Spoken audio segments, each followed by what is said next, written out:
There's a unique emotional connection between Udonis Haslem and Miami because of how proudly he represents this city and this city's story. And they don't get much better than this.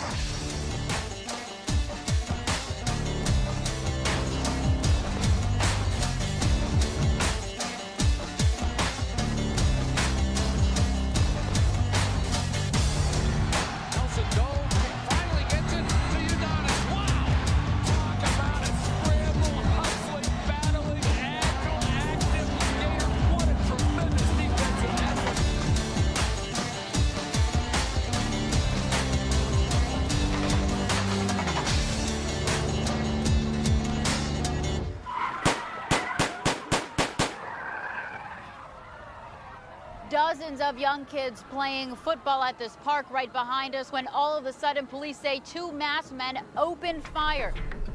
I'll show you where I first started playing ball at right here. They tell us the shots came from this side of the street right into the park. Unfortunately, 4 kids becoming innocent victims. This is where we played at when we were small. See, right over there, we first started playing at those small baskets. It was small enough for everybody, all the kids to play at. At around 6 Tuesday night, bullets went flying at West Little River Park during a youth football league practice. Police say the intended targets were not hit. We used to go through my grandma's backyard and jump the fence. That little green house right there, that's my grandmother's house. The glamour and the glitz of Miami is not Udonis's Miami. Udonis's Miami is the inner city. When you hood, you good. House, man, you 305, you heard me? When his mother passed away, the wake, when Pat Riley came in and all his teammates came in, it wasn't in glitzy Miami. It wasn't in fancy fluorescent light Miami. It was in the heart of what is his home, which is a more difficult Miami, a grittier Miami, a tougher Miami, but a Miami where he's a favorite son.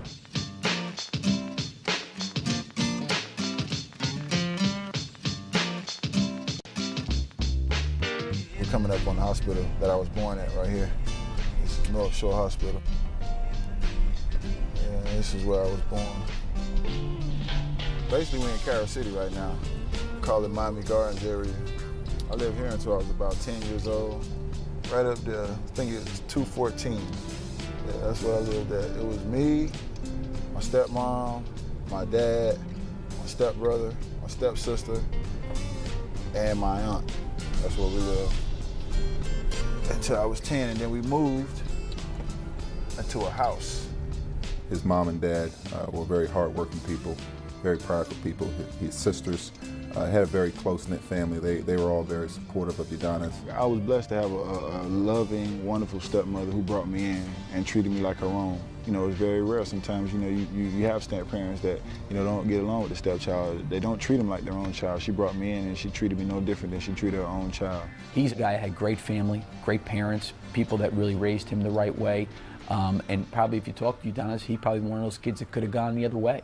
You know, I had friends that if they were involved in certain things or whatever they were doing, they never involved me because they understood that I played ball and I had the opportunity to kind of go a little further, which is, you know, a blessing because I know a lot of guys who, you know, mistakes have cost them a lot of different things.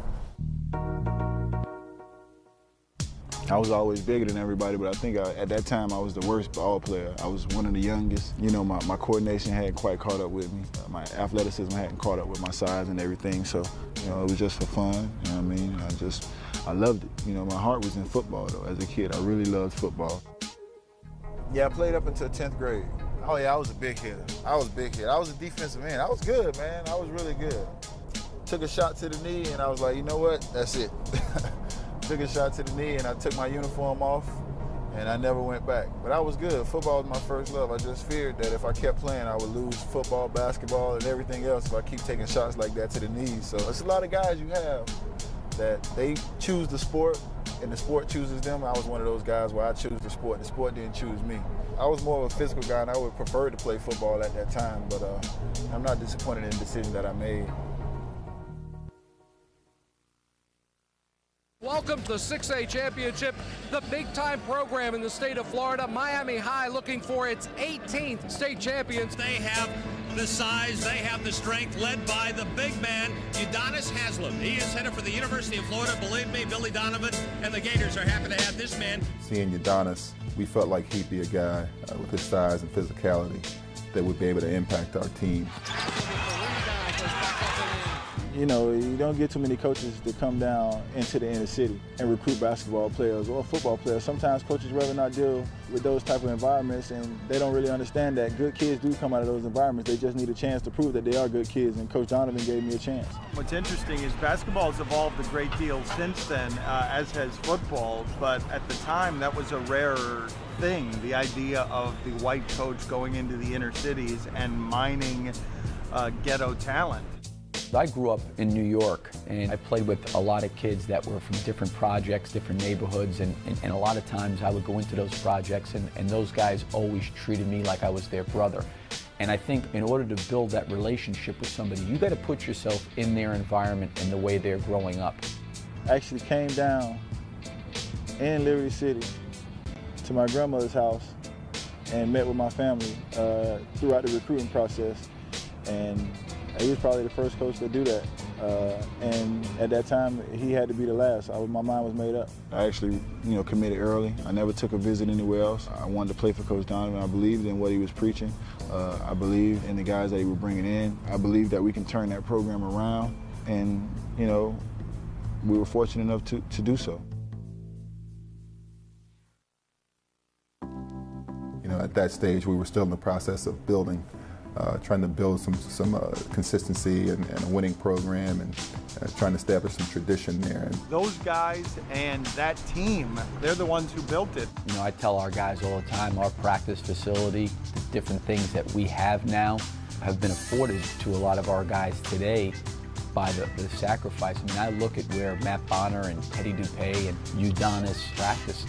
They practiced on a side auxiliary gym in the O'Connell Center because of the success, because of what those guys did, because of the commitment to winning. They totally changed the face of our program. Before those guys got there, it wasn't sustained. It was a flash across the sky. Those guys made it something that would endure and that would have some legacy, would have some name attached to it. That's something that I'll always be proud of, because I was one of the first group of guys that actually started the process and laid the foundation, for the basketball program, that everybody is so proud of today.